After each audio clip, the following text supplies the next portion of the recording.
कदाचित आता आमच्या जनरेशनच्या भाषेत देवाची पूजा करत नाही म्हणजे देवाला मानत नाही. तर फक्त पूजा करणं, कर्मकांड करणं म्हणजे आस्तिक असणं का? कर्मकांडांमध्ये जर एखादी व्यक्ती त्याचं अस्तित्व न मानता जर ते कर्मकांड करत असेल तर तो कर्मकांड करत असूनही मी म्हणेन तो नास्तिक आहे. संतांचा देव हा केवळ देवघरापुरता मर्यादित नसतो. काय आहे, आम्ही मंडळींनी आस्तिकतेच्या पायी देवाला देवघरामध्ये ठेवलेलं आहे. पण संत काय म्हणतात, माझ्या घरामध्ये देवघर नाही, मी देवाच्या घरात राहतो. की एक वेळ मला व्यसनी माणूस आवडेल, कारण तो कट्टर असतो आणि जर त्याची कट्टरता मी वळवू शकलो तर त्याच्या इतका आस्तिक जगामध्ये दुसरा कोणी नसतो. सासूबाई असते, देवपूजा करत असते, सगळं करत असते, माणसाला माणूस म्हणून बघितलं पाहिजे वगैरे वगैरे, आणि तीच सुनेला छळते का? तर फक्त तिचे विचार तिला मान्य नाहीत म्हणून. या आस्तिकतेला अर्थच नाहीये. ही तर खरं तर अंधश्रद्धेची एक प्रकारे चाललेली धुळघाण आहे समाजामध्ये. तुम्ही आता बोलताना एक वाक्य म्हटलं ते म्हणजे बिभीषण राक्षस होता म्हणजेच तो नास्तिक होता. आपण नास्तिकतेकडे कायम नकारात्मक पद्धतीनेच का बघतो आणि नास्तिक म्हणजे काहीतरी नकारात्मक आहे असा हा आस्तिकांचा अहंकार नाही का?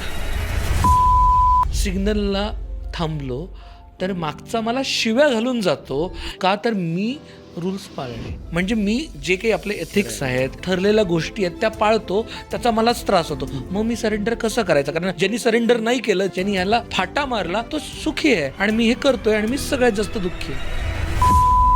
जगाला फसवणं सगळ्यात सोपं आहे. बघ, प्रश्न असा आहे की त्याचं एक्झिस्टन्स मला जाणवायचं असेल तर आतमध्ये माझं चित्त शुद्ध झालं पाहिजे. आणि माझं चित्त शुद्ध होण्यासाठी मला ना तुमच्या सर्टिफिकेटची गरज आहे, ना जगाच्या सर्टिफिकेटची गरज आहे. मला माझ्याशी 100% प्रामाणिक झालं पाहिजे. ह्या 4 जे मी पिलर सांगितले, साधना आहे, सत्संग आहे, सेवा आहे आणि शरणागती किंवा समर्पण आहे, ह्या 4 गोष्टींनाच मी माझ्या जीवनात जेव्हा स्वीकारतो तेव्हा मी आतमध्ये माझा बदल करू शकतो. अहंता गुणे सर्व ही दुःख होते, मुखे बोलिले ज्ञान ते व्यर्थ जाते, सुखी राहता सर्व ही सुख आहे, अहंता तुझी तुची शोधून पाहे. हा सगळा इगो आहे मनुष्याचा.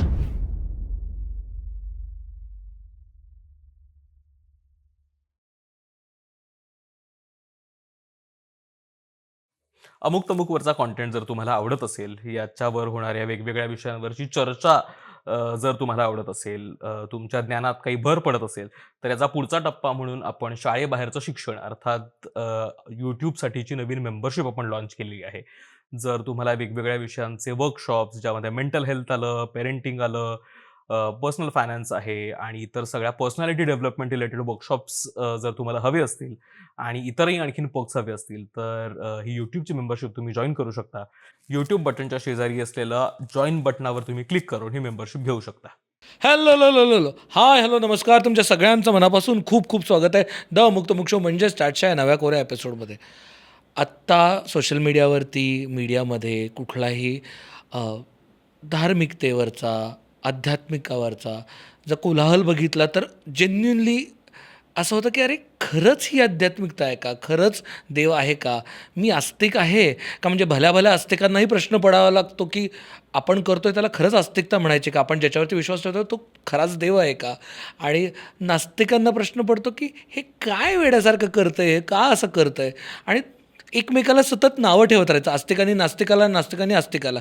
नक्की नास्तिकता म्हणजे काय, आस्तिकता म्हणजे काय, ह्याच्याकडे थोडं अजून प्रॅक्टिकल वास्तविक नजरेतनं बघता येईल का? कॅन वी को एक्झिस्ट? आणि अर्थात जेव्हा असे प्रश्न आम्हाला पडतात आणि जेव्हा आमचा थोडासा मनाचा कोलाहल होतो तेव्हा एकच व्यक्ती आम्हाला दिसते, ती म्हणजे रवींद्र पाठक सर. सर तुमचं खूप खूप स्वागत आहे. सर इंडस्ट्रियलिस्ट आहेत, सर निरूपणकार आहेत, सर रामकथा सांगतात आणि आत्ताच सरांनी समर्थ नावाचा एक सिनेमा देखील प्रोड्यूस केला आहे. आणि सरांशी ह्या विषयावरती बोललं की आम्हाला थोडंसं शांतता मिळते, म्हणून आम्ही आज खास या विषयावरती बोलायला, गप्पा मारायला सरांना बोललो. सर तुमचं खूप खूप स्वागत आहे. मग थँक्यू सो मच शार्दूल आणि ओंकार. मला देखील इथं यायला नेहमीच आनंद वाटतो. तुम्हाला तर कल्पना आहेच की आपल्या गप्पा कशा छान रंगत जातात आणि त्यामुळं आज तुम्ही मला बोलवलं त्याबद्दल खूप खूप धन्यवाद तुमचे. जो विषय खरं तर आज आपण बोलतोय की आस्तिक म्हणजे काय, नास्तिक म्हणजे काय, एकूणच श्रद्धा म्हणजे काय, या सगळ्याबद्दल गप्पा मारायला फार एक्सायटेड आहे. पण जे शार्दूल म्हणाला की तुम्ही समर्थ नावाचा सिनेमा त्याची निर्मिती केली आहे, त्याच्याबद्दल येणारच होता. पण मला ते फार इंटरेस्टिंग वाटतं की तुम्ही स्वतः निरूपण करता, स्वतः अध्यात्माचा अभ्यास आहे, इंडस्ट्रियलिस्ट आणि त्यात सिनेमा पण करता, त्याच्याबद्दल बोलूच आहेत आपण. पण मला सुरुवातपासून करायची की ज्यावेळेस आपण आस्तिक म्हणतो, ज्यावेळेस आपण नास्तिक म्हणतो, त्यावेळेस नेमकं काय अपेक्षित आहे? म्हणजे एक देव आहे, त्या देवाला मी मानत नाही, किंवा त्याची पूजा करत नाही. म्हणजे कदाचित आता आमच्या जनरेशनच्या भाषेत देवाची पूजा करत नाही म्हणजे देवाला मानत नाही, साधारण असा आम्ही अर्थ काढतो. तर फक्त पूजा करणं, कर्मकांड करणं म्हणजे म्हणजे आस्तिक असणं का? आणि माझा कशावरच विश्वास नाही म्हणजे मी नास्तिक का? Yes, this is a very good question. बघा, एक सूर्य आहे, आकाशामध्ये तो सूर्य चमकतो आहे. तो कुठल्याही प्रदेशातून बघितला तरी त्याला आपण सूर्यच म्हणणार आहे. त्याच्यावरती काही ढग आले आणि त्यामुळं सूर्य आपल्याला मावळून अंधकार झाल्यासारखं वाटलं, याचा अर्थ सूर्याचं अस्तित्व संपत नाही. सूर्य हा नेहमी तिथंच असतो. त्याप्रमाणे भगवंताचं देखील अस्तित्व हे निरंतर आहे. त्याच्यावरती आपण आपल्या मनाचं काही मळं बांधलं, काही बुद्धीचे आपण काही त्याच्यावरती तर्कवितर्क लावले आणि त्याच्यामुळं देवाचं अस्तित्व नाही हे म्हणणं, हे या उदाहरणाशी अगदी साधर्म्य आहे. आता आस्तिक काय आणि नास्तिक काय याची व्याख्या आपण पहिल्यांदा आपल्या रेग्युलर भाषेमध्ये बघूयात. आस्तिक म्हणजे तो जो देवाचं अस्तित्व मानतो तो, आणि नास्तिक म्हणजे ज्याला हे अस्तित्व मान्य नाही. अशा दोन व्यक्तींमध्ये आपण डिफरन्सिएशन करतो. पण जर आपण एक थोडासा बर्ड्स आय व्ह्यू घेतला तर तुमच्या लक्षात येईल की या जगामध्ये आस्तिक आणि नास्तिक या दोन्ही अवस्था एक्झिस्टच करत नाहीत. कसं? नास्तिक काय म्हणतो? या जगामध्ये देव नाही, देव नाही, देव नाही, त्याचं एकच वाक्य असतं. आणि आस्तिक म्हणतो देव आहे, देव आहे, देव आहे. या दोघांच्याही मध्ये सापेक्षवाद किंवा रिलेटिव्हिटी थेअरी काय आहे? In connection with God they are talking. म्हणजे नास्तिक देखील जेव्हा देव नाही म्हणतो तेव्हा तो देवाच्या रेफरन्सनीच बोलतो आहे, आणि आस्तिक देखील जेव्हा देव आहे म्हणतो तेव्हा ते देखील तो देवाच्या रेफरन्सनीच बोलतो आहे. म्हणजे काय की नास्तिक देखील एक प्रकारे त्या भगवंताचं स्मरण करत असतो, ज्याला विरोध भक्ती म्हटली जाते. आमच्या ब्रह्मचैतन्य महाराजांनी एक रामपाठ नावाचा सुंदर एक छोटंसं स्फुट लिहिलेलं आहे काही कडव्यांचं. त्याच्यामध्ये त्यांनी एक वाक्य लिहिलं आहे की विरोध भक्तीने रावण वैकुंठपदी गेला. ही विरोध भक्ती आहे, ती नाही आहे, नाही आहे, नाही आहे म्हणत असताना देखील आपण त्याचं स्मरण करत असतो. आणि त्यामध्ये आणखीन एक गंमत अशी आहे की श्री ब्रह्मचैतन्य महाराज म्हणतात की ज्यांनी मला मानलं त्यांना देखील मी कोण आहे हे कळालो नाही, आणि ज्यांनी मला नाही मानलं त्यांना देखील मी कोण आहे हे कळालो नाही. कारण ती संज्ञा ही जी आहे ना, ही मुळातच मनाच्या, बुद्धीच्या, इंद्रियांच्या कक्षेच्या पलीकडची आहे. It cannot be realize by the intellect. The one who claims की मला देव कळालेला आहे त्याला काहीच कळालेलं नसतं. त्यामुळं आस्तिक हा शब्दाच्या आधाराने बोलणारा देखील एक प्रकारे नास्तिकच असतो, आणि नास्तिक देखील जो निरंतर त्याचं अस्तित्व मान्य करत नाही आहे तो देखील एक प्रकारे नास्तिक असतानाही आस्तिकतेच्याच प्रांतामध्ये असतो. त्यामुळे नास्तिक आणि आस्तिक या सापेक्ष संज्ञा आहेत. खरं तर भगवंताचं अस्तित्व हे निरंतर आहे. ना त्याला शब्दाने, ना त्याला भावनेने, ना त्याला इंटलेक्टने कोणी प्रूव्ह करू शकतं. सर, मला आठवतं आहे आपण मागच्या एपिसोडला तुम्ही सहज एक वाक्य बोलला तर ते माझ्या इतकं रजिस्टर झालं आहे, तुम्ही नास्तिकी बनू नका, तुम्ही आस्तिकी बनू नका, तुम्ही वास्तविक अगदी बना. खरं आहे. मला असं वाटतं की कुठेतरी आपण अध्यात्म, देव ह्याच्या पलीकडे जर व्हॅल्यूजवरती फोकस केला, जर बघितलं तर ते वास्तविकतेमध्ये अध्यात्म आहे, वास्तविकतेमध्ये देव आहे, वास्तविकतेमध्ये एथिक्स आहेत, व्हॅल्यूज आहेत. कारण नास्तिक कधीच ह्या गोष्टींना डिनाय नाही करत आहे. नास्तिक त्या प्रॅक्टिकॅलिटीला डिनाय नाही करत आहे, आणि आस्तिक पण त्या प्रॅक्टिकॅलिटीला डिनाय करत नाही. आपण एक ह्युमन कोएक्झिस्टन्सला ॲक्सेप्ट करतो. मग तो देव म्हणायचा का? नाही, कसं आहे, आपण एखादी घटना ही घडतच असते. त्या घटनेला घडण्याच्या मागं अनेक सिद्धांत आहे, ज्याला भगवद्गीतेपासून अनेक ग्रंथांनी कर्माचा सिद्धांत दिलेला आहे. माझे समर्थ देखील म्हणतात ना की जीवा कर्मयोगे जनी जन्म झाला. या जीवनामध्ये जे काही घडतं ते तुमच्या संचितानुसार घडत असतं. आस्तिक आणि नास्तिकतेचं व्याख्या कुठं जन्माला येते? एखाद्या घटनेचं मी विश्लेषण कसं करतो, त्या घटनेच्या विश्लेषणातून आस्तिकतेचा किंवा नास्तिकतेचा. समजा तुम्ही एखादा रस्ता क्रॉस करताय आणि तुमचा पाय घसरून तुम्ही पडला आणि तुम्हाला थोडंफार लागलं. एखादा मनुष्य त्या घटनेचं विश्लेषण करताना नास्तिक होताना म्हणेल, अरे मी तर मंदिरात चाललो होतो पण मी पडलो, बहुतेक देवांना माझं हे आवडलं नाही किंवा बघवलं नाही. हा एक अंधश्रद्धेचा दृष्टिकोन झाला. एखादा आस्तिक त्याच भूमिकेचं वर्णन करताना म्हणतो की काहीतरी माझ्यावरती मोठं संकट येणार होतं, कदाचित पुढं गेल्यानंतर आणखीन मोठं होणार होतं, त्यामुळे ते थोडक्यावरती निभावलं. घटना तीच आहे, त्याचं विश्लेषण तुम्ही तुमच्या अनुभवातून करता. आणि अनुभव हे इतके वैयक्तिक आहेत की त्या अनुभवाला कोणीही जस्टिफाय पण करू शकत नाही. म्हणजे मला तर कधी कधी गंमत वाटते की अध्यात्माच्या क्षेत्रामध्ये इतक्या छोट्या छोट्या गोष्टींमध्ये लोक, अहो काय देवाची कृपा, मी घरातून बाहेर पडलो, बसमध्ये चढलो, एवढी गर्दी, पण मला पटकन जागा मिळाली, हो महाराजांची कृपा झाली बघा. किंवा काही लोक आपल्या गाडीला, आपल्या बंगल्याला गुरुकृपा, संतची कृपा अशी नावं देतात. मी त्यांच्या त्या प्रवृत्तीला नाही म्हणत नाही आहे, पण मी म्हणतो की जेव्हा अशा घटनांना तुम्ही त्या सकारात्मक गोष्टींच्या आधाराने देवाचं अस्तित्व मानता, जेव्हा जीवनामध्ये एखादी निगेटिव्ह गोष्ट घडते त्यावेळेला त्यांनी ते केलं ती देखील माझ्यासाठी कृपाच आहे, ही भूमिका तुमची टिकते का? निश्चितच नाही टिकत. म्हणजे आपलं अस्तिकता देखील एक प्रकारे अनुभवजन्य आहे. मला माझ्या मनाला अनुकूल मिळेल तेव्हा मी आस्तिक आहे, ज्यावेळेला माझ्या मनाच्या प्रतिकूल घडते त्यावेळेला मी नास्तिक आहे. त्यामुळे श्रद्धा, निष्ठा या शब्दांना आस्तिकता आणि नास्तिकता या दोन गोष्टींचा स्पर्श होत नाही. या गोष्टी पूर्णपणे वेगळ्या आहेत, ज्या परमार्थाच्या प्रांतामध्ये येतात. आपण आता आध्यात्मिक आणि अध्यात्म, स्पिरिच्युअलिटी याबद्दल पण थोडे उल्लेख केले. मला एक खूप साधा प्रश्न आहे. म्हणजे मध्यंतरी मी एका डॉक्टरांशी बोलत होतो, तर त्यावेळेस ते म्हटले की मी तसा नास्तिक आहे पण मी स्पिरिच्युअल आहे. तर मला हे दोन्हीचं कॉम्बिनेशन थोडं समजून घ्यायचं आहे की ज्यावेळेस मी स्वतःला नास्तिकही म्हणवतो, बरोबर, पण माझा अध्यात्मावर पण विश्वास आहे. तर याचा अर्थ आपण कुठेतरी नास्तिक असणं म्हणजे कर्मकांड न करणारा माणूस असणं इथपर्यंत ते आणून ठेवलंय का? की माझा कदाचित आतमध्ये कुठेतरी देवावरती विश्वास आहे किंवा काहीतरी एक एंटिटी, काहीतरी एक ताकद, पॉवर एक्झिस्ट करते जी हे सगळं जग चालवतं, ज्याने ही सगळी या जगाची निर्मिती केली, असं कुणीतरी एक आहे ज्याने हे सगळं एकत्र आणलेलं आहे आणि हे सगळं गाडा चालवतो आहे. पण मला त्याला कुठल्या एका रूपात, मूर्तीत न बघता मी त्या एका कॉन्सेप्टमध्ये त्याला बघतो, स्पिरिटमध्ये त्याला बघतो. नाही, कसं आहे,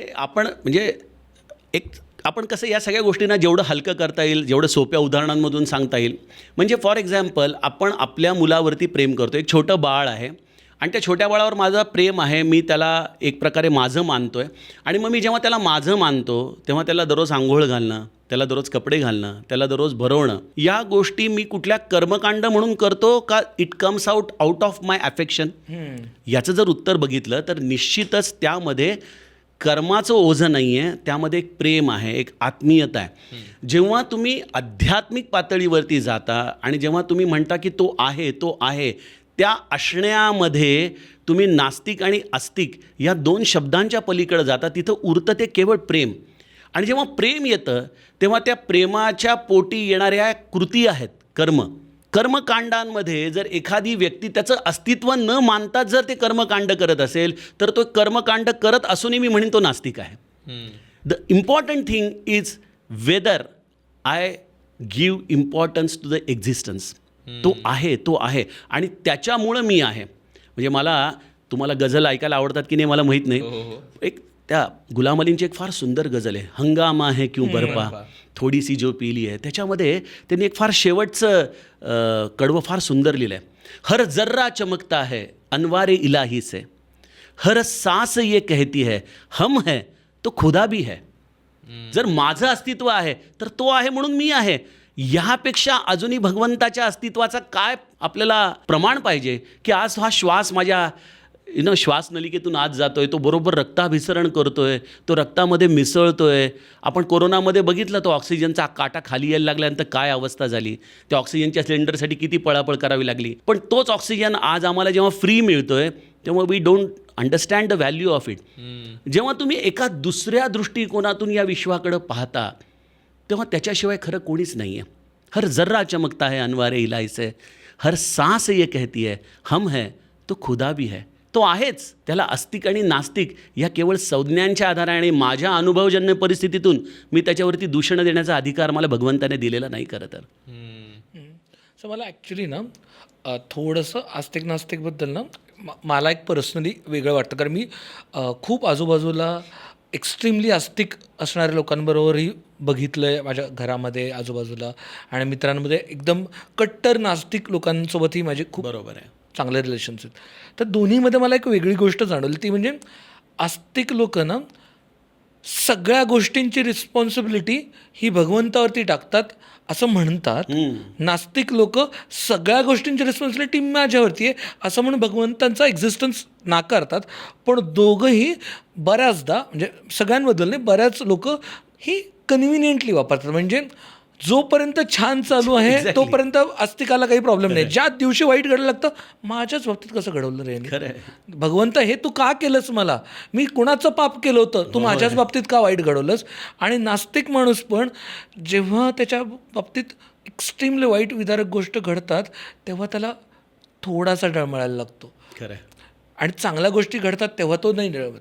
निश्चित. हे असं होतं, म्हणजे कन्व्हिनियंटली गोष्टी अगदी खरं आहे. डोलतात. म्हणजे मला त्या बाबतीत श्रीराम लागू आवडतात की नाही. काही झालं तरी ते नास्तिक होते, ते नास्तिकच राहिले. आणि बाबा महाराज सातारकर त्यांच्या आयुष्यात इतक्या विदारक घटना घडल्या तरी त्यांनी आस्तिकता नाही सोडली. नाही. खरं आहे. म्हणून मी पहिल्यांदाच त्याचं उत्तर देताना म्हटलं की आस्तिक आणि नास्तिक या व्याख्या सापेक्ष आहेत, अनुभवजन्य आहेत. मनुष्याचा प्रत्येकाचा अनुभव खरं तर तो आहेच, तो शाश्वत आहे, पण त्याचं अस्तित्व ठरवण्याचं स्वातंत्र्य मनुष्य स्वतःच्या अनुभवातून घेतो. Coming back to your question, आस्तिक मनुष्य हा आस्तिक कधीपर्यंत राहतो? जोपर्यंत सगळं त्याच्या मनासारखं किंवा त्याच्या अनुकूलतेप्रमाणे घडत असतं. आता माझे सद्गुरू श्री ब्रह्मचैतन्य महाराज गोंदवलेकर काय म्हणतात की तुम्ही तुमचा प्रपंच माझ्यावर सोपवा, मी तो प्रपंच तुमच्या कल्पनेपेक्षा चांगला करून देतो. आता हे महाराजांनी वाक्य वापरलं आहे कशासाठी?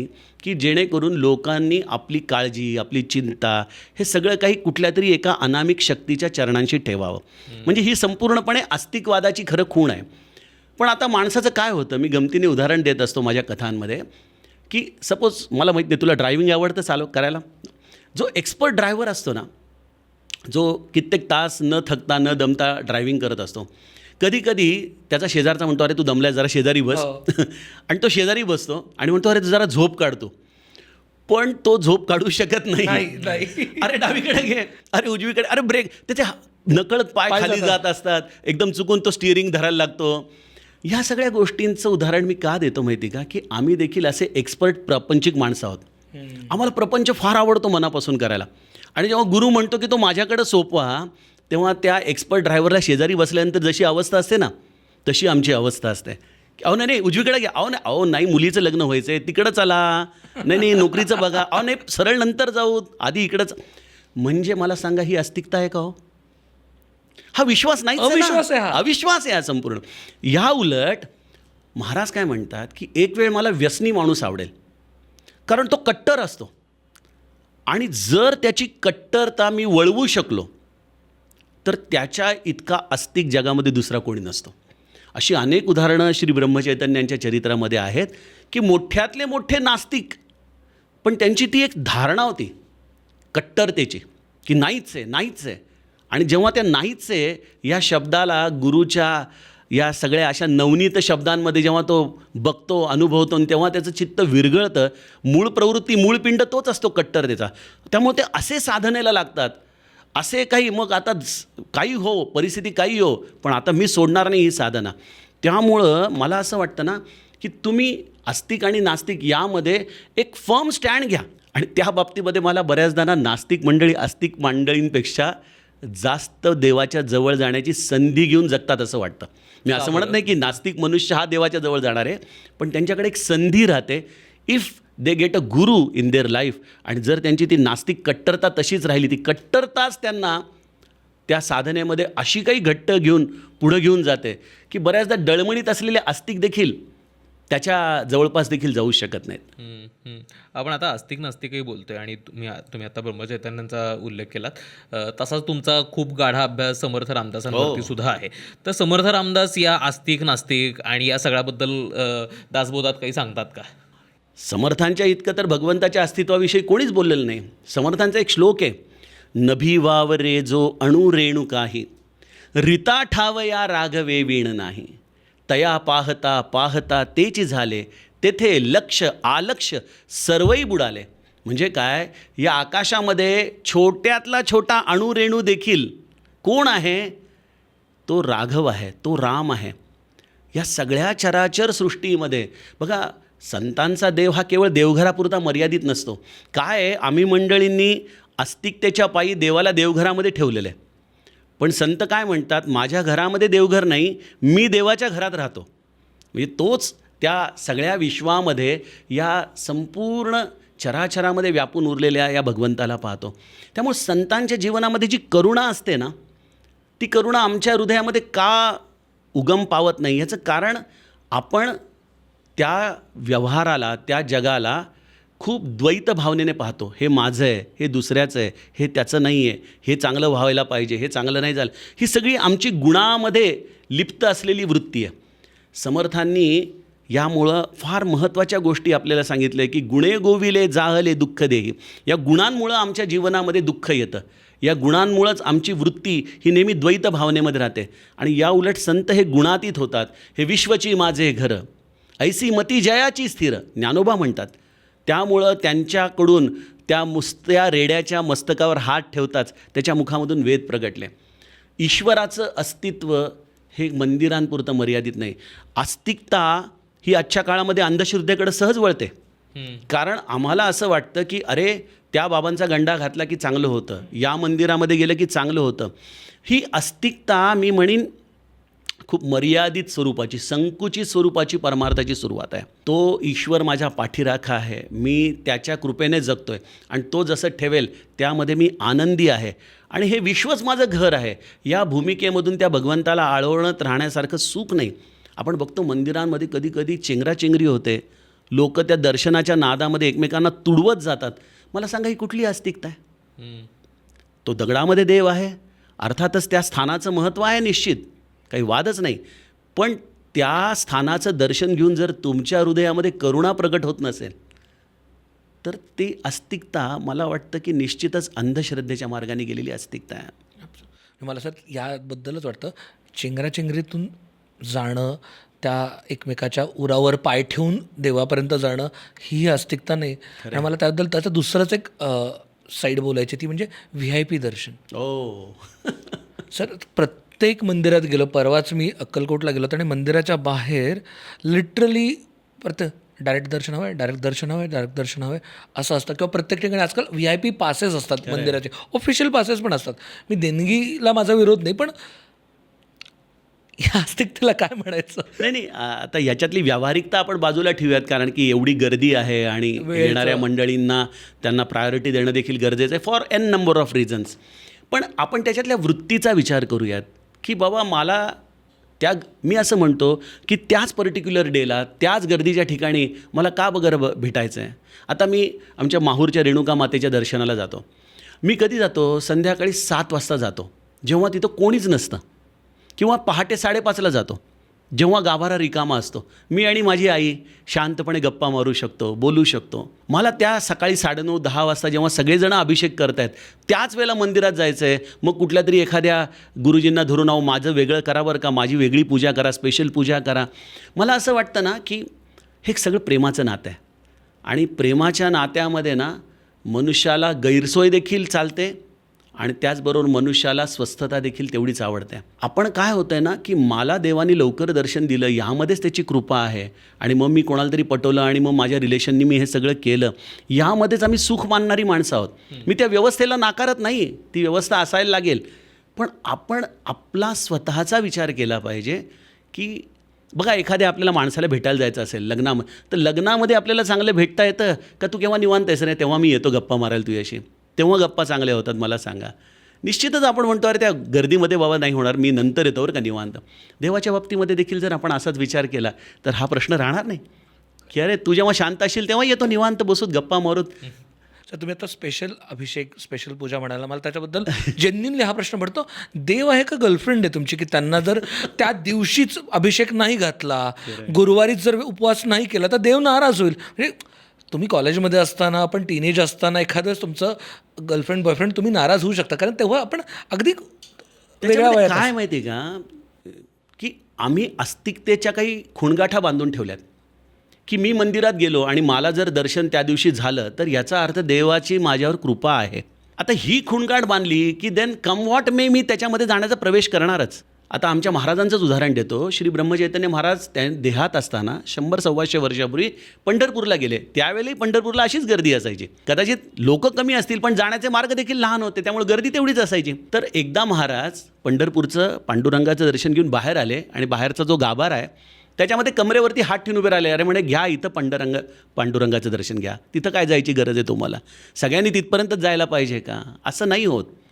सांगण्याचा उद्देश असा आहे की नभी वावरे जो अणु रेणुका आहे, रिता ठावया राघवे वीण नाही, किंवा आमचे जगद्गुरू म्हणतात त्याप्रमाणे वृक्षवल्ली आम्हा सोयरी वनचरे, पक्षी ही सुस्वरे आळविती, हे सगळं, किंवा माऊली म्हणती हे विश्वची माझे घर, ऐसी मती जयाची स्थिर, ह्या सगळ्या संतांची जी परमोच्च दृष्टी आहे ती आस्तिक आणि नास्तिक या दोघांच्या पलीकडे वास्तविक आहे. आणि वास्तविक काय आहे? केवळ तोच आहे, त्याच्याशिवाय दुसरं काही नाही या विश्वामध्ये. ही वास्तविकता आहे.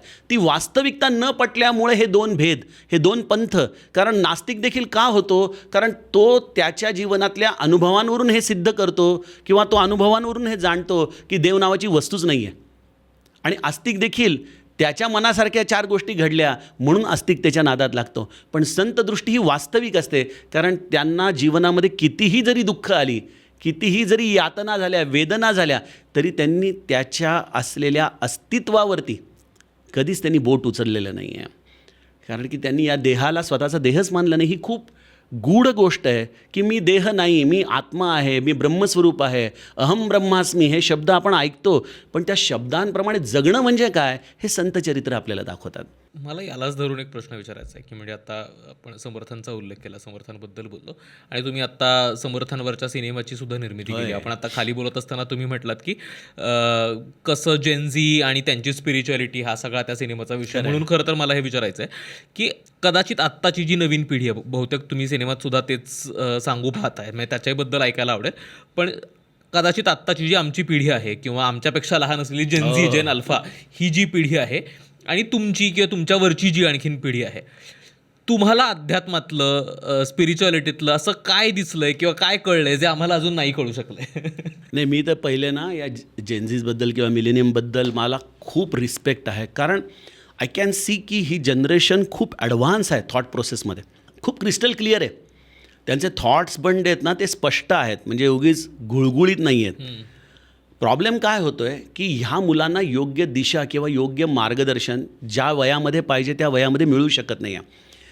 दुसरी गोष्ट अशी आहे की या मुलांना थेट प्रीचिंग आवडत नाही. कुठलीही गोष्ट जेव्हा तुम्ही थेट सांगायला जाता की यार असं नाही करायचं, तेव्हा त्या मुलांचा स्वाभाविक प्रश्न असतं का नाही करायचं.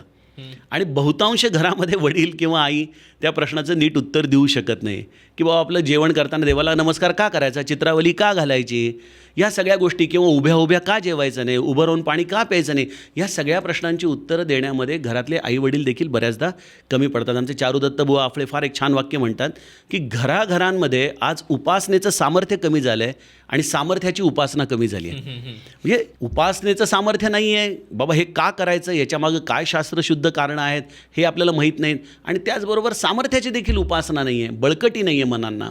हो का, बरं तुला नाही चालत का, घे बाबा मोबाईल, म्हणून आईवडील पहिल्यांदा सरेंडर होतात मुलांच्या समोर. ह्या सगळ्या वृत्तींमुळं ह्या मुलांना योग्य उत्तर मिळू शकत नाही. मग ह्या उत्तरांना न मिळाल्यामुळं ती मुलं त्यांच्या अनुभवाप्रमाणे वागायला जातात, आणि जे अनुभव नेसेसरीली सत्य असतातच असं नाही. तर ह्या चित्रपटामध्ये मी समर्थ ही जी संकल्पना ही साधारणतः गेल्या 2012 किंवा 2013मध्ये मी हे कथानक लिहिलं. हे कथानक लिहिण्याच्या मागचं कारण असं, मी काय तुम्हाला माहिती आहे मी व्यावसायिक चित्रपट निर्माता नाही आहे, किंवा माझा एक व्यवसाय इंजिनिअरिंगचा सोडला तर मी कुठलीच गोष्ट व्यवसाय म्हणून करत नाही. ना माझी रामकथा मी व्यवसाय म्हणून करतो, ना ही सगळी तुमच्याबरोबरची संवाद चर्चा म्हणा, किंवा ह्याच्यामध्ये माझं प्रमोशन काहीच नाही आहे. भाग असा आहे की एक आमच्या ब्रह्मचैतन्यांची इच्छा आहे की या रामकथेला ब्रह्मांड भेदून पैलाड न्यावं, कारण ह्यामध्ये सगळ्या विश्वाचं कल्याण सामावलेलं आहे. मग हा विचार ह्या तरुणांपर्यंत कशा पद्धतीने न्यावा असा माझ्या मनामध्ये प्रश्न होता. आम्ही प्रवचनं करतो, पण कथांना प्रवचनांना येणारा वर्ग हा साधारणतः 60च्या पुढचा आम्हाला निदर्शनाला आला. अर्थात त्यांनी करू नये असं अजिबात म्हणणं नाही आहे, त्यांनीही करावा. पण खरं तर परमार्थ जो माझ्या अनुभवाला आला आहे, जो आज तुम्हाला प्रश्न विचारलास की असा कुठली गोष्ट मिसिंग आहे, माझं एकच म्हणणं आहे की परमार्थ हा तुमच्या कर्माला अनुकूल पूरक आला पाहिजे. जसं आज तुम्ही व्यायामाला जाता जिममध्ये, तर तुम्हाला ती प्रोटीन सप्लिमेंट्स तुम्ही घेता ना, का घेता? कारण की तुम्हाला असं वाटतं की त्या प्रोटीन सप्लिमेंट्सनी माझी मसल पॉवर लवकर बिल्ड होईल, व्हॉट एव्हर जे काय असतील त्याची कारणं. आज तुम्हाला तुमच्या करिअरमध्ये सक्सेस पाहिजे. असं कोण आहे की ज्याला सक्सेस नको आहे? असं कोण आहे ज्याला कॉम्पिटिशनमध्ये पुढे जायचं नाही आहे? मी म्हणतो परमार्थ हे सप्लिमेंट आहे या कॉम्पिटिशनमध्ये. If you take the supplement of परमार्थ, ह्याने तुमची रेझिलियन्स पॉवर वाढते. म्हणजे काय? Interesting. म्हणजे आज मी अनेक जेनझीजना भेटतो, असे मूड गेलेला असतो, काहीतरी किरकोळ कारण असतं, कोणाचा तरी मेसेज आला, काहीतरी फोन झाला, काहीतरी मनाविरुद्ध किरकोळ, आणि दिवस दिवस ते त्या मूड ऑफमध्ये राहतात. See, we have become so intolerant to the situation that we want everything as per our own will and wishes. Correct. आज हा आमचा टॉलरन्स जो गेला आहे ना, त्या टॉलरन्सच्या पायी आम्ही काय होतं ना, मग अनेकदा चुकीच्या स्टेप्स उचलतो. मग एखादा ड्रिंक्सच्या अधीन जातो, एखाद्या व्यसनाच्या अधीन जातो. मग अशा वेळेला जर त्या मुलांना सांगायचा प्रयत्न केला ना, रे जप कर, नामस्मरण कर, तर ती मुलं म्हणतात, ओ बाबा ते सगळं तुमच्यापर्यंत ठेवा, तुम्हाला आमचे प्रॉब्लेम कळत नाहीत. तर ह्या चित्रपटामधून हे कथानक मी अशा पद्धतीने लिहिलेलं आहे की तुमच्या करिअरमध्ये कुठंच या संतांची इच्छा नाही की तुम्ही कमी व्हावं.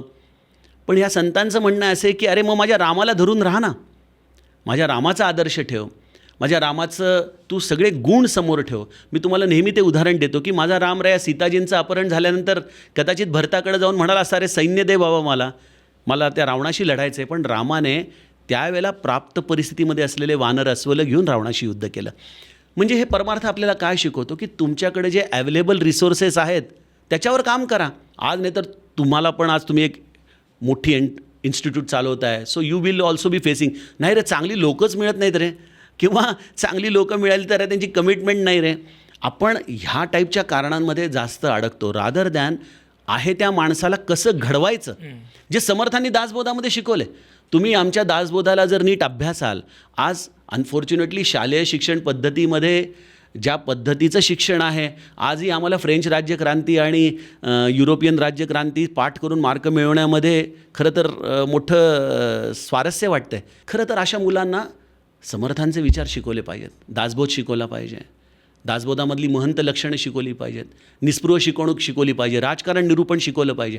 ह्या सगळ्या गोष्टींमध्ये समर्थांनी जीवनामध्ये कितीही संकट जरी आली, कितीही तुमच्या मनाविरुद्ध जरी गोष्टी घडल्या, तरी आपल्या ध्येयाकडं सतत कसं अग्रेसर राहायचं हे इतकं छान पद्धतीने शिकवलं आहे, जे मला वाटत नाही ओंकार शार्दूल की कुठल्याही जगाच्या युनिव्हर्सिटीमध्ये हे शिकवलं जाईल. त्यामुळं परमार्थ हा जेनझीजना केवळ व्रतवैकल्य, कर्मकांड, देवाच्या जाऊन दारात नमस्कार करणं किंवा काहीतरी व्रतवैकल्य करणं किंवा काहीतरी त्याच्यासमोर नवस करणं, ह्या पद्धतीने जो घराघरांमध्ये सांगितला जातो तो खरं तर विचारांच्या आधाराने सांगितला पाहिजे. आणि मग एकदा का त्याच्या हार्टला टच झालं ना, तर मी म्हणतो आमची पिढी काहीच नाही यांच्यासमोर. इतकी ही मुलं हुशार आहेत, गुणी आहेत, आणि एकदा का जर त्यांनी त्यांच्या हृदयाशी घट्ट धरलं ना, तर ह्या मुलांना खरोखर कोणी मागं टाकू शकणार नाही. मला थोडंसं मागे जायचं याच्यात. म्हणजे तुम्ही आता बोलताना म्हटलात की कसं काय अध्यात्म हे सप्लिमेंट आहे. येस. तर ते कसं, आणि कारण ना ज्या पद्धतीनं आमचं जनरेशन वाढले किंवा येथून पुढची जनरेशन, आम्हाला सगळ्या गोष्टींमध्ये शाळेपासनं प्रॅक्टिकल आयुष्यामध्ये जगताना लॉजिक अप्लाय करायला मी सांगितलं. लॉजिकली सांगतो. मला सांग की पाण्यामध्ये आपलं प्रतिबिंब दिसतं. आपण एखाद्या पाण्याला भांड्यामध्ये ठेवलं आणि बघितलं डोकावून, तर आपलं प्रतिबिंब दिसतं. आता तेच पाणी गॅसवर तुम्ही उकळवा, भरपूर उकळवा, आणि you try to see yourself inside it, तर तुम्हाला त्याच्यामध्ये तुमचं प्रतिबिंब दिसू शकत नाही. म्हणजे थोडक्यात काय की एक अशांत मनामध्ये तुम्हाला कधीच वस्तुस्थिती दिसू शकत नाही. आज Gen Zs is like, sometimes I give them a उदाहरण की हे प्रेशर कुकर झालेत. खूप साऱ्या गोष्टी आतमध्ये बॉईल होत आहेत, पण मॅच्युरिटीच्या नावाखाली ना, नाही I am all fine, all good, I am cool, अशा पद्धतीने तुम्ही त्या सगळ्या भावनांना दाबून जगताय. आणि मग आपण अनेक घटना वाचतो. असं एक आठवडा, 1, 2, 4 दिवस जात नाहीत की काही ना काहीतरी घटना आपल्याला न्यूजपेपरमध्ये दिसत नाही, आणि आपल्याला असं वाटतं, अरे काय नेमकं त्या मुलाच्या मनात चाललं होतं, काय त्याला खदखद होती, का नाही तो बोलला. अशांत मन ही आज मी म्हणतो कोरोनापेक्षा देखील मोठी लागण झालेली अवस्था आहे या जगामध्ये. त्यामुळे मनाला शांत करणं गरजेचं आहे. आणि परमार्थ नावाचं प्रोटीन हे नेमकं मनाला शांत करण्याचं काम करतं. आणि मनाला शांत करण्यासाठी आमच्या समर्थांनी मनाचे श्लोक लिहिले बघा. एक्झॅक्टली. धरी रे मना धीर धाका सिसांडी. अरे मना धीर धर. आज आमच्याकडं धीर नावाची गोष्ट गेली आहे बघा. धीर किती गेला आहे, तो सिग्नल ऑरेंज झाला आहे, आता कुठल्याही क्षणी लाल होणार आहे. गव्हर्नमेंटने आता 1000 रुपये फाईन केलेत, तरी आमच्यात धीर नाही. किंवा सिग्नल लागला तर रस्ता क्रॉस करू नये हे पादचाऱ्यांना कळत नाही आहे. मला वाटतं की आज आमची सर्टिफिकेट्स, आज आमची शिक्षण व्यवस्था खरंच आम्हाला एक सुविद्य नागरिक बनवतं आहे का, याच्यावरती विचार केला पाहिजे. आणि ही सुविद्य नागरिक बनवण्याची खरी कला आज आमच्याच जवळ आहे, पण आम्ही विसरून गेलो त्या कलेला. आम्ही त्याला किंमत देत नाही आहे. मला असं वाटतं की आज काळाची गरज आहे की हे सगळे ग्रंथ रिराईट झाले पाहिजेत, जेनझीजना कळेल या भाषेमध्ये गेले पाहिजेत. It is not only translation. भाषांतराने ग्रंथ विद्यार्थ्यांपर्यंत पोहोचणार नाहीत. ॲप्लिकेशन हे त्याच्या मागचं सगळ्यात मोठं गणित आहे. आणि समर्थ हा सिनेमा ॲप्लिकेशन ओरिएंटेड केला आहे की बाबा नेमकं जीवनाच्या एका टप्प्यावरती जे काही अनुभव येत आहेत त्या अनुभवामध्ये वडिलांनी आपल्याला काय समर्थांचं शिकवलं होतं तत्त्वज्ञान, त्याचं रिफ्लेक्शन त्याला दिसत जातं नायकाला. आणि त्या नायकाला ते रिफ्लेक्शन दिसतं तेव्हा तो श्लोक त्याच्या हृदयात थेट आतमध्ये जातो. कारण की तो देखील त्याच्यात एक प्रसंग आहे, त्याच्यामध्ये तो म्हणतो बाबा माझंही पाठ आहे हो, मला नका सांगू. आज तेच झाले, ग्रंथ पाठांतर झालेत लोकांचे. असं नाही की मुलांना विचारलं ना मनाचे श्लोक हो पाठ आहेत ना आमचे, अरे पण मनाचे श्लोक पाठ आहेत पण मग ते उतरत का नाहीत वृत्तीमध्ये. तर त्यावेळेला ते कसे उतरवायचं हे शिकवलं माहीतच नाही आहे, त्याचे अर्थ माहीत नाही आहेत, त्याचं नेमकं ॲप्लिकेशन माहीत नाही आहे. आणि मला त्यामुळे मला असं वाटतं ना की बघा एक भगवद्गीता लिहिली, ती भगवद्गीता लिहिल्यानंतर खरं तर परमार्थ बंद व्हायला पाहिजे होता, पण त्या भगवद्गीतेला प्रत्येक शतकामध्ये वेगवेगळ्या संतांनी, मग माऊलींनी लिहिलं, मग त्या माऊलीच्याच त्या सगळ्या स्तोत्रांचा आधार घेत वेगवेगळ्या संतांनी त्यांच्या हे का लिहिलं गेलं असेल, का रिव्हिजन्स आल्या? कारण काळ बदलत होता. आणि काळ बदलत असताना मूळ गंगेला यांनी प्रवाहित करून त्या पद्धतीने आणलं. मला असं वाटतं की आज आमच्या धर्मग्रंथांना देखील 21व्या शतकाच्या आधाराने विज्ञानात्मक दृष्टिकोनातून तरुणांपर्यंत त्यांना समजेल अशा भाषेमध्ये, उगीच जड माया ब्रह्म अशा शब्दांच्या आधाराने न सांगता त्यांच्या लाईफशी कनेक्ट करून हे जर आपण त्यांना सांगायचा प्रयत्न केला तर मला वाटतं की तीच मूळधारा पुनश्च एकदा 21व्या शतकामध्ये प्रस्थापित होईल. सर आत्ता आपण कन्झ्युमरिस्ट जगात जगतो आहे, एस्पेशली जेनझीज तर डे टू डे लाईफ जगण्यात जास्त विश्वास असतो त्यांचा, म्हणजे विच इज फेअर ऑल्सो की सतत उद्याची चिंता करत, म्हणजे माझे आईवडील किंवा आमची जनरेशन आम्ही त्या सतत उद्याची चिंता आणि मग किंवा आधी काय घडलं ह्याच्याबद्दल हे करत करत वाढलो. पण आता म्हणतो की आपण रोजच्या ह्याच्यात जगायचं, कन्झ्युमरिस्ट जगात जगायचं. पण जर आता मनावा असं ना दुष्ट कामा नाही, दुष्ट कामा नाही रे असं म्हणतो आपण, ते जेनझीजना कसं पटणार आहे? कारण हे सगळं ऐकायला मगाशी म्हटलं तसं पाठ आहे, सुंदर ऐकल्यावरती छान वाटतं, म्हणजे जेन्युअनली मनाचे श्लोक वाचल्यावरती किंवा म्हणल्यावरती ऑटोमॅटिक ते छान वाटतं. ते कॉस्मेटिक झालं. खरं. पण त्याचा अंतर्भाव कसा, आणि कोणी समजावून सांगत पण नाही. समजावून सांगते पण तुम्हाला समजेल अशा भाषेमध्ये उदाहरण देतो. तुम्ही एखाद्या डायटिशियनकडे जाता तर तो डायटिशियन तुम्हाला एक इंटिग्रेटेड कोर्स देतो. तो कधी तुम्हाला एक छोटंसं काहीतरी दिलं, गोळ्या दिल्या आणि त्यांनी तुमचं वजन कमी झालं किंवा तुम्ही सुडोल झाला असं कधी होत नाही. ती एक कंप्लीट लाईफस्टाईल चेंज असते. पण तुम्ही त्या डायटिशियनला का फॉलो करता? When you are determine to do that. Correct. Determination पाहिजे. आज तरुणांना मी पहिला प्रश्न विचारतो की what is the purpose of life? Have you ever understood आपलं एक्झिस्टन्स काय आहे? इथं कोणीही करोडपती झाला काय किंवा रोडपती झाला काय, तो त्याच्याबरोबर ह्याच्यातलं काहीच घेऊन जात नाही, ही वस्तुस्थिती तर आपण सगळे मान्य करतो. मग हा प्रश्न पहिल्यांदा मनामध्ये निर्माण झाला पाहिजे की then what is the purpose? माझे वडीलही असे आहेत, माझे आजोबा पण येऊन गेले, पणजोबा पण कुठंही आता इतिहासात जमा झाले, पण प्रत्येकजण ह्याच पद्धतीने लाईफ जगत आला, तर मग भगवंताने हे आयुष्य का दिलं आहे? तर त्याचं सगळ्यात महत्त्वाचं उत्तर आहे जे कालातीत आहे, आणि ते म्हणजे तुम्हाला हा मनुष्य जन्म मिळालेला आहे तो ह्या सगळ्या असलेल्या कर्माचा शेष संपवण्यासाठी, जेणेकरून तुम्ही तुमच्या निजधामाला, तुमच्या स्वरूपाला प्राप्त व्हाल, ज्याला आपण मुक्ती म्हणतो किंवा त्याला आपण मोक्ष म्हणतो. आणि हे कार्य फक्त मनुष्य देहामध्ये होऊ शकतं. कुत्र्याला ते विचार करण्याचं स्वातंत्र्य नाही, एखाद्या प्राण्याला ते विचार करण्याचं स्वातंत्र्य नाही. मनुष्यच अशा पद्धतीने बोलून एकमेकांशी विचार करू शकतो.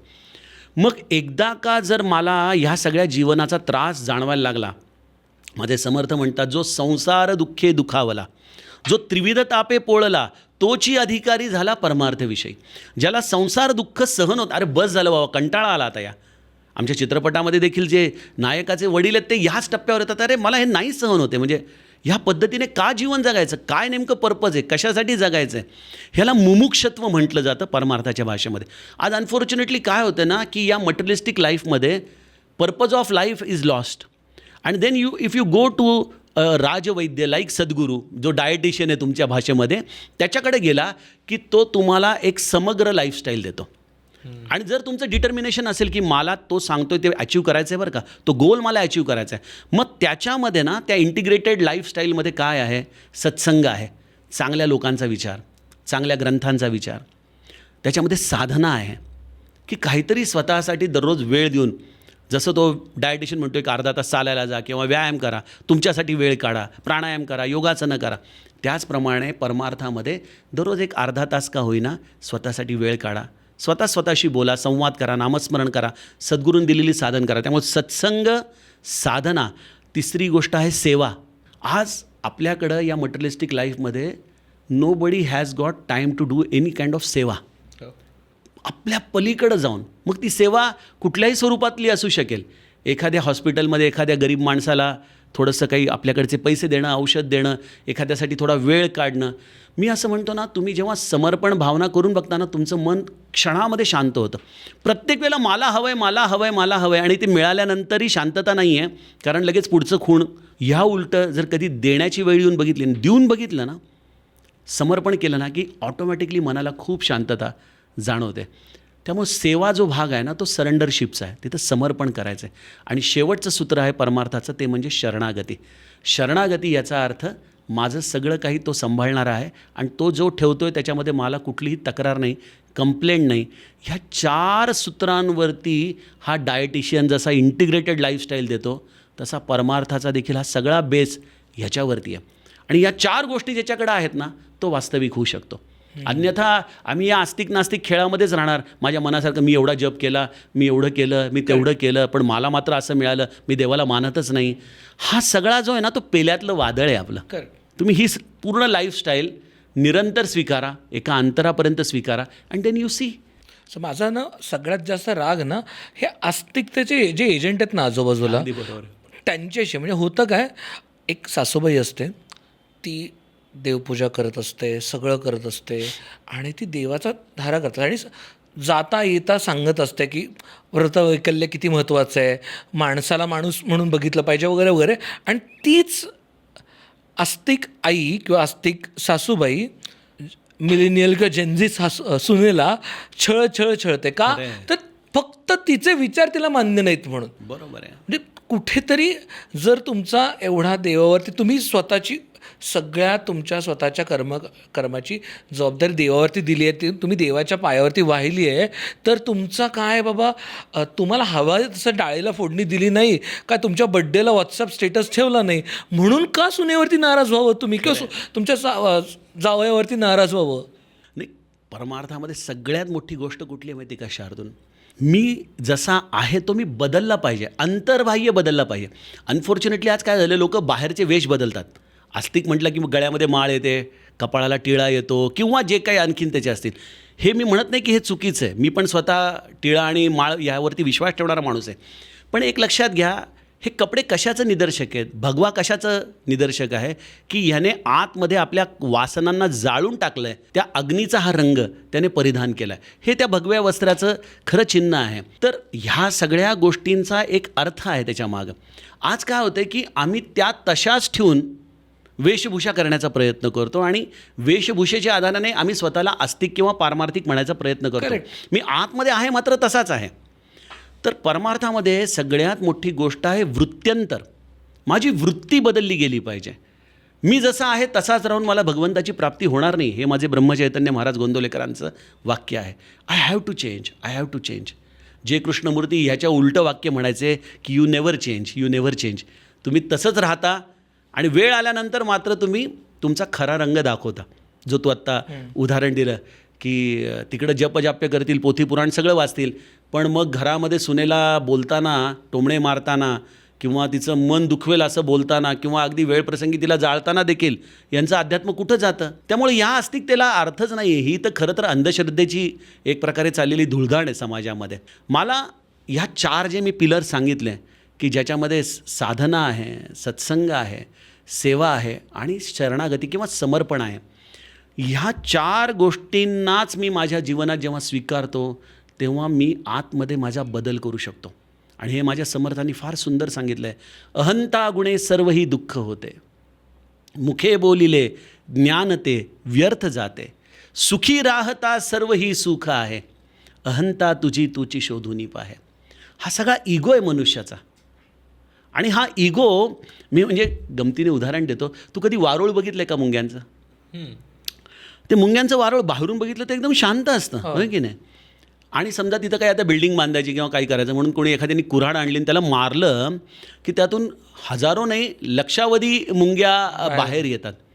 मनुष्याचं चित्त आहे ना असंच असतं. तो अहंकार असा आतमध्ये खूप खूप खोलवर रुजलेला असतो. म्हणून आम्ही आमच्या उपासनेत म्हणतो अहंकार शत्रू मोठा सर्वांना जाचं तो सुखाशने. हा अहंकार खूप खोलवर रुजलेला असतो आणि आम्ही असं बाहेरून दाखवतो की वा आम्ही किती शांत, किती सज्जन. आणि जेव्हा कधीतरी प्रसंग येतो आणि एखादी कुऱ्हाड त्या चित्तावरती जाऊन बसते तेव्हा लक्षात येतं तो अहंकाराच्या मुंग्या कशा बाहेर येतात, सळसळ सळसळ सळसळ करत डसू लागतात शब्दांच्या आधाराने मनुष्याला.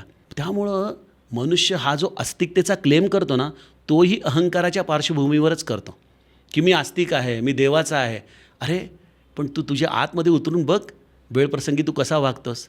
आणि जगाला दाखवण्यासाठी तू जगाला फसवणं सगळ्यात सोपं आहे बघ, खूप सोपं आहे. प्रश्न असा आहे की त्याचं एक्झिस्टन्स मला जाणवायचं असेल तर आतमध्ये माझं चित्त शुद्ध झालं पाहिजे. आणि माझं चित्त शुद्ध होण्यासाठी मला ना तुमच्या सर्टिफिकेटची गरज आहे ना जगाच्या सर्टिफिकेटची गरज आहे. मला माझ्याशी 100% प्रामाणिक झालं पाहिजे. सो मला तर वाटतं परमार्थ मधमाशाच्या पोळ्यांसारखं आहे. बाहेर सगळ्या मधमाशा आहेत, त्याला हात लावायला गेलं की ते डसतंय, पण ते जर डसून पुढे गेला तरच तो मध चाकता येणार आहे, पण जो आम्हाला कधीच चाकता येत नाही. त्या डसण्याला सगळेजण घाबरत आहेत. आम्ही तर मला यालाच धरून खरं तर एक विचारायचं आहे की आत्ता आपण कसं मी स्वतःशी प्रामाणिक आहे का यातनं खरं तर तो परमार्थ आहे. आत्ता पण आपण बोलताना तुम्ही एक 4 पिलर सांगितले की साधना आहे, सेवा आहे आणि शरणागती आणि समर्पण, हे 4 पिलर सांगितले. आपण मी माझ्या जनरेशनसाठी किंवा आमच्या जनरेशनच्या बाजूनं विचार करायला गेलं तर ह्या गोष्टी ना मला बघताना बऱ्याचदा रिच्युअलिस्टिक वाटतात की आणि त्या पद्धतीनंच त्या शिकवल्या गेल्यात की त्या पद्धतीनंच आम्ही पाहिल्या आहेत. आपण अध्यात्माला किंवा परमार्थाला खूप जास्त रिच्युअल्सच्या आजूबाजूलाच घडवून ठेवलं आहे का? आणि मग जर त्याचा मूळ उद्देश हा मी माझ्याशी प्रामाणिक असणं इथपर्यंतच आहे तर मी जर माझ्याशी प्रामाणिक आहे, मी जर कुठल्याही मंदिरात जात नाही आहे, पण मी जे काय करतो याच्याबद्दल मला पूर्ण विश्वास आहे. Absolutely fine. आपण ही 4 पिलर नास्तिकतेच्या बाजूने बघूयात की बाबा हे 4 पिलर नास्तिक माणसांनी कसे. मी रामाला मानत नाही, मी समर्थांना मानत नाही, मी कोणालाच मानत नाही, मला वाटतं की मी माझं लाईफ आहे आणि मी माझ्याशी प्रामाणिक आहे. मी म्हणतो स्वतःशी 100% प्रामाणिक असण्यासारखा सत्संग नाही. जो आपला पहिला पिलर होता आस्तिकतेमध्ये सत्संग, नास्तिकतेमध्ये देखील सत्संग आहे की मी माझ्याशी 100% सचोटीने वागतो. माझं अंतर्बाह्य काही वेगळं नाही. कारण की देवाच्या दारात त्यांना ढोंग नावाचा प्रकार फार वाईट. आता बघा बिभीषण देखील राक्षस होता म्हणजे नास्तिकच होता एक प्रकारे, रावणाचा भाऊ. पण तो जेव्हा रामाला सरेंडर झाला, शरणागत झाला, तेव्हा त्यांनी काय सांगितलं की नाथ दसानन करमय भ्राता. म्हणजे मी रावणाचा भाऊ आहे, तुझ्या शत्रूचा भाऊ आहे. निसिचर बंस जन्मकृत दासा. मी राक्षसांच्या कुळामध्ये जन्माला आलो आहे आणि माझं पापावरती निरंतर प्रेम आहे. आणि पापावरती प्रेम कसं, जसं घुबडाला रात्र आवडते त्याप्रमाणे मला पाप आवडतं. राम उठला आणि त्यांनी घट्ट मिठी मारली त्याला. आता मला सांग की ह्यामध्ये राम जर आस्तिक असता किंवा रिच्युअल ओरिएंटेड असता तर रामाने बिभीषणाला मिठी मारायची गरज नव्हती. राम त्याच्यावरती भाळला, कारण राम म्हणाला तू तुझ्याशी 100% प्रामाणिक आहेस, तू जसा आहेस तसा आज आस्तिक लोक काय करतात, 10 माळा दररोज करतो बरं का, मंदिरात गेल्याशिवाय काही खात नाही बरं का, हे करत नाही. अरे why you want to impress and whom you want to impress. तुम्ही तुमच्याबरोबर राहा ना. त्यामुळे नास्तिक माणसाला सत्संग जर तो 100% प्रामाणिक असेल स्वतःशी, त्याला कुठल्याही मंदिरात नाही गेला तरी मी त्याला म्हणतो की राम त्याला उठून मिठी मारेल. पण तो 100% प्रामाणिक पाहिजे. तिथं दंभ नावाची गोष्ट नको. आपण दुसरा पिलर म्हटलं की साधना. नास्तिक माणसाची साधना काय, कुठलाही मंत्र जप करू नका, काही हरकत नाही, पण स्वतःच्या बरोबर राहायला तर शिका अर्धा तास. याच्या इतकं तर दुसरा फक्त स्वतःच्या श्वासांबरोबर राहा. तो श्वास आत घ्या, श्वास आत बाहेर सोडा. याच्या रिअलायझेशन खूप पुढची गोष्ट झाली. आपण आता फक्त साधनेच्याबद्दलच बोलतो आहे. ओंकारचा प्रश्न असा आहे की मी नास्तिक आहे, मी जेनझी आहे, मला या सगळ्या रिच्युअल्समध्ये पडायचं नाही आहे, हातात माळ घ्यायची नाही आहे, मला कुठल्या मंदिरात जायचं नाही आहे, काही करायचं नाही आहे. But still I am saying की ह्यामध्ये जर तुमची पर्सनॅलिटी ह्या 4 पिलरच्याच भोवती असेल तर realisation you can achieve still you are nastik. म्हणजे त्याच्यामध्ये फक्त स्वतःच्या बरोबर राहणं, श्वासावरती राहणं, निर्विचार हळूहळू होत जातं. बघा, जप करूनही तुम्ही निर्विचारतेकडेच जाणार आहात आणि श्वासांवरती लक्ष ठेवूनही, ज्याला सोहम साधना म्हटली जाते. पण या सोहम साधनेमध्ये बसण्यासाठी या नास्तिकाला देखील कुठेतरी मार्गदर्शन लागतं, कुठेतरी श्रद्धा ठेवावी लागते, तो जे काही करतो आहे त्याच्याविषयी त्याच्या मनामध्ये भाव असावा लागतो. तिसरी गोष्ट आपण म्हटलं सेवा. मी म्हणतो की आजच्या काळामध्ये तुम्हाला मंदिरांच्याबद्दल प्रॉब्लेम आहेत, काही घटना अशा आजूबाजूला घडतात की अरे मंदिरातलं डोनेशन कुठं जातं, काय जातं, काही कळत नाही. सेवेमध्ये भगवंताने खूप मोठं फ्रीडम दिलं रामकार्याला. तुम्ही प्रत्येक वेळेला मंदिरामध्ये जाऊन तुम्हाला करायचं असेल, इच्छा आहे, चांगलं आहे, जरूर करा.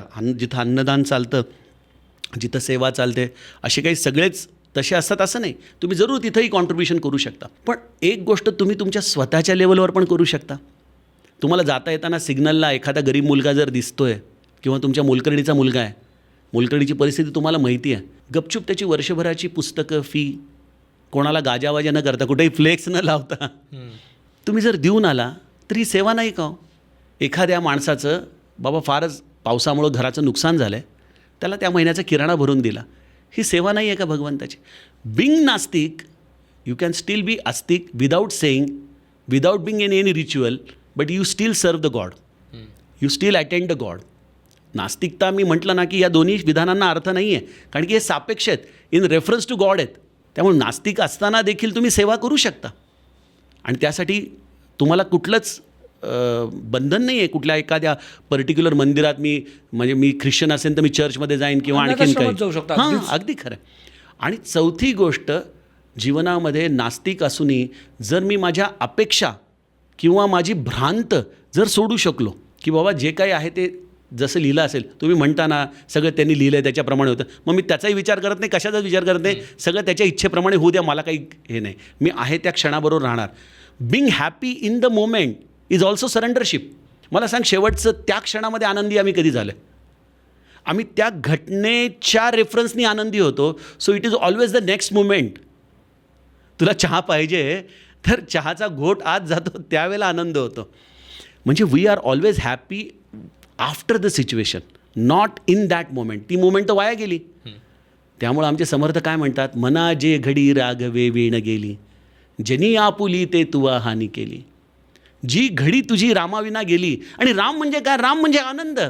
आमच्या तुलसीदासाने लिहिलं आहे, जो आनंद सिंधू सुख रासी, सीकर जे त्रैलोक सुपासी, सो सुख धाम राम असं नाम, अखिल लोकदायक विश्राम. राम म्हणजे कोण आहे? आनंदाचा सागर आहे. आणि त्याचे काही शिंतोडे जरी जीवनात आले तरी मनुष्य आनंद रूप होतो. आनंद ही गोष्ट आमची प्रायमरी नीड आहे. नास्तिकतेला देखील आपण गॉड अटेनमेंट किंवा तू म्हणाला त्याप्रमाणे सेल्फ रिअलायझेशन किंवा आत्मसाक्षात्कार हे जड शब्द वापरले की तो पळून जाईल. मी म्हणेन Bing happy in the moment. हा नास्तिकतेला भगवंताचा असलेला आस्तिकतेचा किनारा आहे. इफ यू से की you have to be happy at any given time, at any moment, irrespective of situation, मला वाटतं नास्तिक मनुष्य देखील, जेनझी देखील आस्तिकच होऊन जाईल, किंबहुना आस्तिकतेपेक्षाही पलीकडे जाईल, वास्तविक होऊन जाईल. मला सॉरी, म्हणजे तुम्ही जे बोललात त्यातनं एकच फक्त एक प्रश्न पुढे कंटिन्यू करायचा आहे. तुम्ही आता बोलताना एक वाक्य म्हटलात, ते म्हणजे बिभीषण राक्षस होता म्हणजेच तो नास्तिक होता. आपण नास्तिकतेकडे कायम नकारात्मक पद्धतीनेच का बघतो? आणि नास्तिक म्हणजे काहीतरी नकारात्मक आहे असा हा आस्तिकांचा अहंकार नाही का? मी 100% म्हणजे you have cleared my answer. मी म्हटलं नास्तिकाला नकारात्मक कोण बघतं? तो आस्तिकच बघतो, तो आस्तिकतेचा अहंकारच बघतो. कसं आहे, आमच्या महाराजांनी आयुष्यभर जीवनामध्ये लोकांचा स्वीकार केला.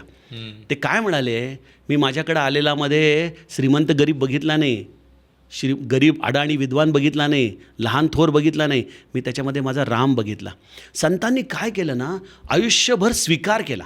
स्वीकार स्वीकार स्वीकार. जो जसा आहे तसा त्याचा त्यांनी स्वीकार केला.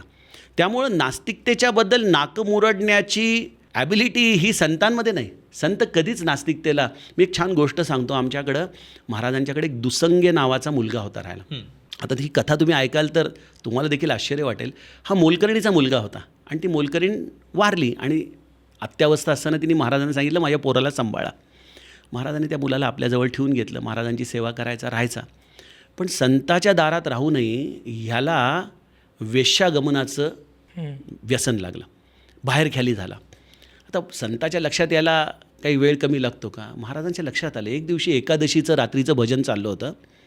भजन 1-1:30 वाजेपर्यंत चाललं. हा नजर चुकवून एका वेश्येबरोबर गोंदवल्यामध्ये माणगंगा आहे त्याच्या किनाऱ्यावरती गेला शरीर सुखासाठी.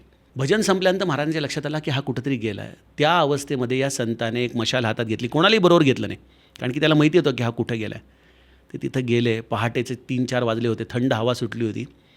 बघितलं तर एका स्त्रीबरोबर हा पहुडला होता. महाराजांनी फक्त आपल्या अंगावरची कफनी त्याच्या अंगावरती घातली आणि निघून आले.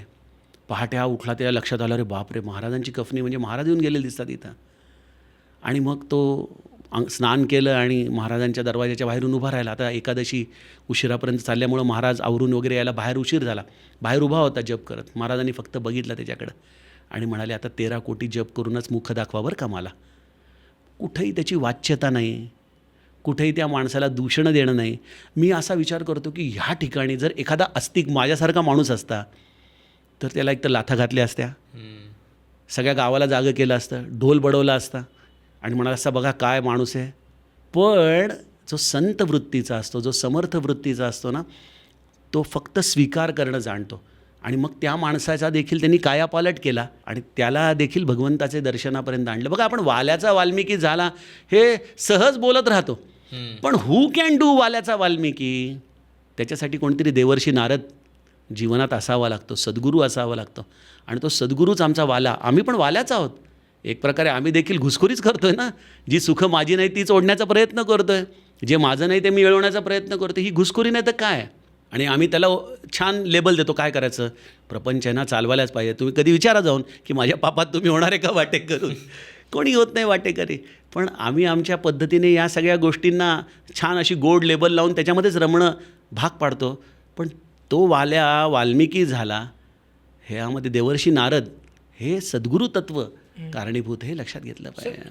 तरी ना जेव्हा मी खूप जास्त प्रॅक्टिकल लेवलला जातो तेव्हा आत्ताच्या कलियुगात मला सरेंडर होणं, नतमस्तक होणं हे भीतीदायक वाटतं.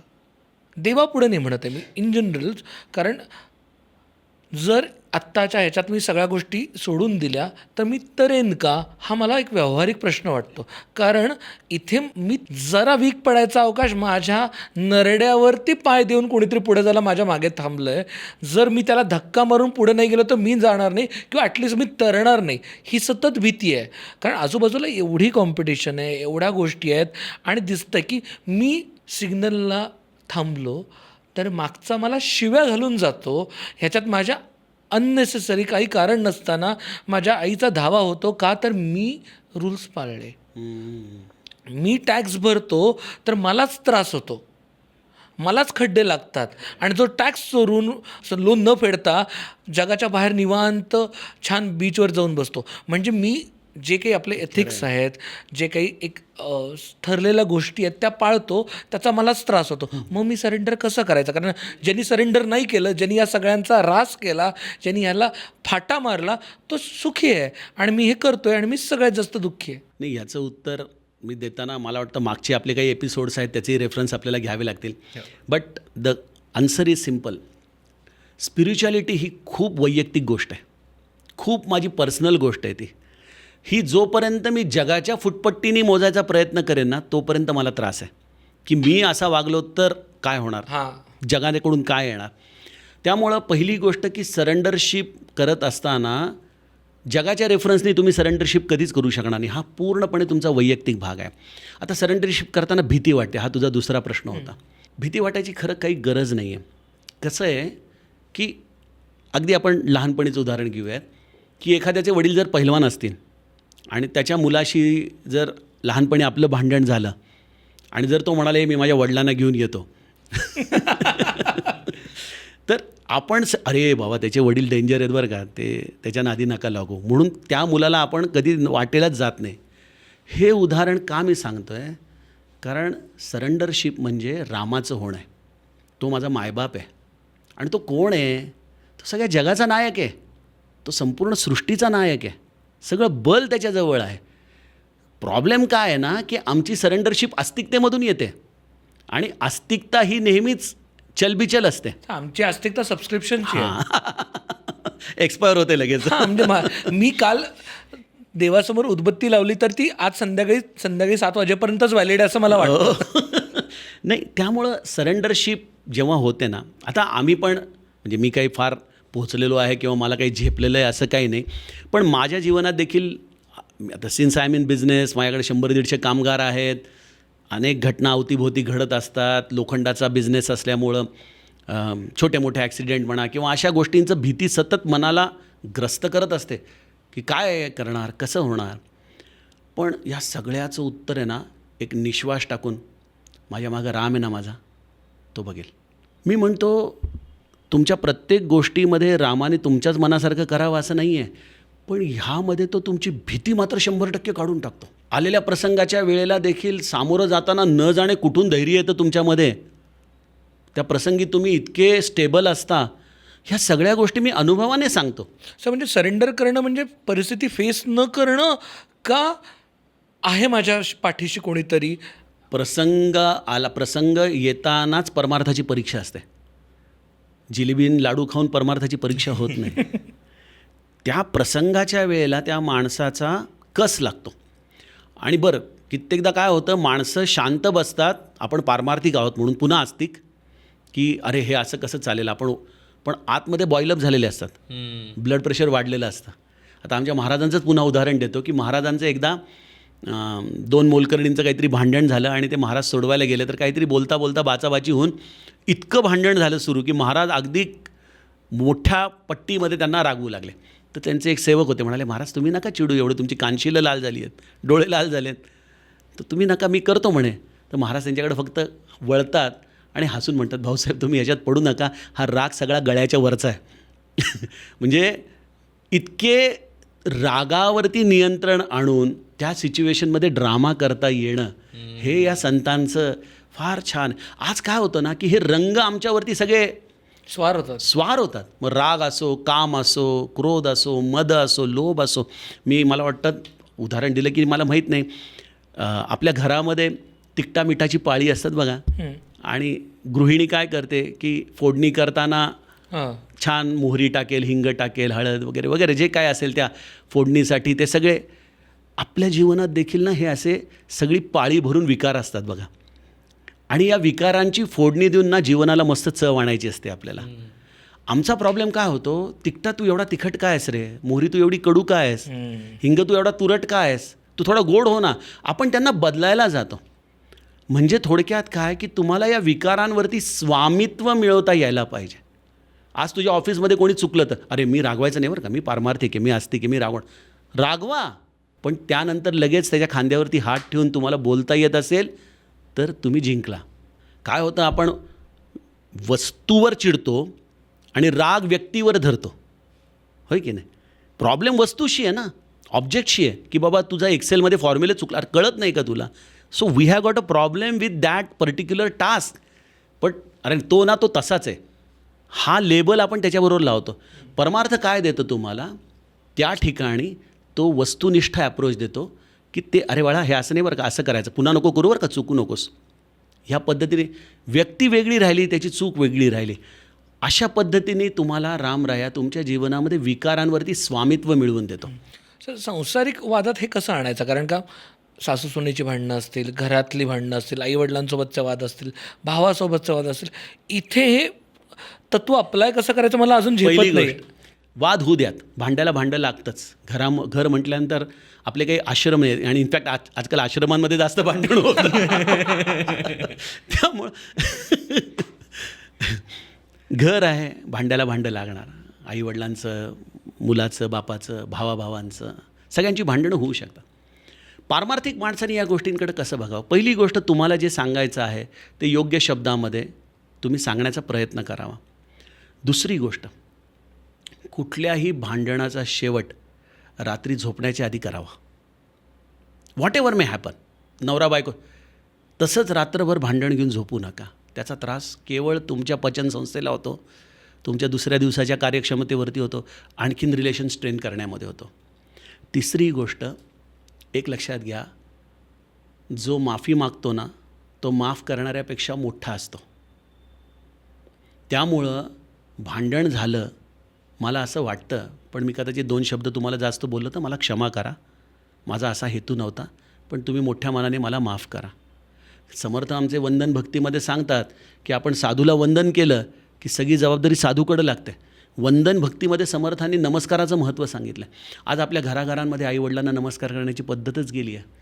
जुन्या काळी आपल्याला सकाळी उठल्यानंतर पहिले नमस्कार करण्याचं आपलं काय आहे ना, आजच्या जेन्झीजना या सगळ्या गोष्टी आपण फार महत्त्वाच्या आहेत हे सांगितलं गेलं पाहिजे की तुम्ही कुठलीही गोष्ट मनामध्ये घेऊन जगू नका, मोकळे राहा. एखाद्या नदीसारखे भांडायचं तर मनसोक्त भांडा आणि क्षणामध्ये त्या वस्तू, कारण की ती वस्तू वेगळी आहे, व्यक्ती वेगळी, हे आम्हाला कळत नाही आहे. नदीसारखी आम्ही प्रवाही राहू शकत नाही आहे. नदी देखील कुठलीही गोष्ट स्वतःजवळ घेत नाही. अहो ते जलपर्णीने सगळं नदी झाकली जाते, पावसामध्ये कुठं जाते निघून कोणाला कळतही नाही. एवढी आगाध ज्याच्यासाठी कॉन्ट्रॅक्टरना लाखो रुपये आपण देतो तरी ती कधी जात नाही, तो एक पावसाळा धुवून टाकतो. मनुष्याच्या डोळ्यातून येणारे 2 अश्रू ही सगळी तुमच्या आतमधली जळमटं दूर करू शकतात. त्यामुळं ना जीवन प्रवाही राहिलं पाहिजे. आज आमचं जीवन ना घुसमटल्यासारखं झालं आहे खूप. त्यामुळे कुठला रंग बदलायची गरज नाही, तुमच्या कुठल्या हक्कावर स्वातंत्र्यावरती गदा आणण्याची गरज नाही. त्याला परमार्थाच्या चौकटीमध्ये एका सुसंस्कृत अशा भाषेमध्ये आपल्या गुरूंशी आपण बोलत आहोत, भगवंताशी आपण बोलत आहोत. बघा माझा रामरया अयोध्येमध्ये राजा होणार होता दुसऱ्या दिवशी, आणि कैकई आणि मंथरेने ते रात्रीतून सगळा बाजी फिरवली. दुसऱ्या दिवशी जेव्हा सांगितलं की तुला 14 वर्षाचा वनवास दिला, not a single question asked की भरताला राज्य देता ठीक आहे, पण माझी काय अशी चूक झाली म्हणून मी 14 वर्ष वनामध्ये जायचं. तो राम आहे, काही वादच नाही. पण मी जर आज रामाचं नाम घेतो आहे तर जीवनाला मला देखील असं जगण्याची कला काही प्रमाणात तरी अन्याय आहे मान्य आहे, पण अन्यायाचा परमोच्च बिंदू रामावरती झाला तरी माझ्या रामाचं स्मित हास्य ढळलं नाही. प्रसन्नता यान गताभिषेकतस्तथा न ममले वनवास दुःखता मुखांबुज श्री रघुनंदनस्य मे सदास्तु सा मंजुल मंगलप्रदा. ज्याची वनामध्ये जायचं आहे म्हणून स्मितहास्य ढळलं नाही आणि उद्या राज्याभिषेक करायचा आहे म्हणून आनंदाने ज्यांनी उड्या मारल्या नाहीत, असा रामराया माझ्या हृदयात निरंतर वसो, असं तुलसीदास सांगतात.